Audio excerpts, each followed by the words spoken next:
دوستان سلام. امروز با هم در بازار لشنشاه وابرسم ببینیم که کو بازار استانی گیلان از نظر کاسبا بهترین بازاره و شما میتونید در انتها کامنت بکنید که به نظر شما کو بازار بهترین بازاره. سلام. شما رو بگو که بهترین بازار استان گیلان کو بازاره؟ لشنشاه. آقا سلام. به نظر شما بهترین بازار استان گیلان کو بازاری است؟ بهترین بازار استان گیلان انزلی شنبه بازار انزلی. آقا سلام. به نظر شما بهترین بازار استان گیلان کو بازار؟ بازار لشنشاه. گزینه دوم آستانه. سوم بیجاربانه. مرسی از شما. آقا سلام. آقا به نظر شما بهترین بازار استان گیلان کو بازاری است؟ بازار بهترین بازار کیاشهره. کیاشهره. انزلیه. لایجانه.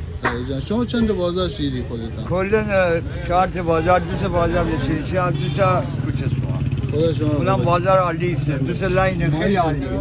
مایی چنده؟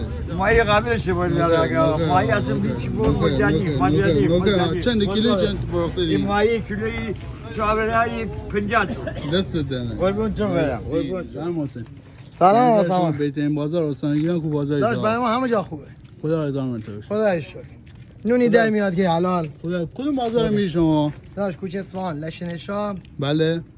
حسن گیاده، همین. سه. خدا بده. اوکی. آقا سلام. بهترین بازار استان گیلان کدوم بازار؟ لشنشاه. کل لشنشاه. ارقی گفتید یا نه؟ بازار بازاری گفتی. منظور میگه چه بازاری و کدوم بازار؟ بازار ما لشنشاه بهتره کلا. بازار شما بقیه بازار هم میرین شما؟ همه جا میریم. کوچه اصفهان میریم. زیباگینا میریم. آقا بهترین بازار استان گیلان. بهترین بازار استان گیلان لشنشاه. آقا بهترین بازار استان گیلان. 100% لشنشاه. آقا سلام. بهترین بازار استان گیلان کو بازاری است به نظر تو؟ همین بازار. مرسی. آقا سلام. بهترین بازار استان گیلان کو بازاری است به نظر شما؟ فومن. متشکرم. آقا سلام. بهترین بازار استان گیلان به نظر شما؟ انزلی. شنبه بازار انزلی. شنبه بازار انزلی. مرسی. آقا بهترین بازار استان گیلان؟ انزلی بازار شنبه بازار انزلی. آقا سلام. سلام دوستان. به نظر شما بهترین بازار استان گیلان کو بازاری است؟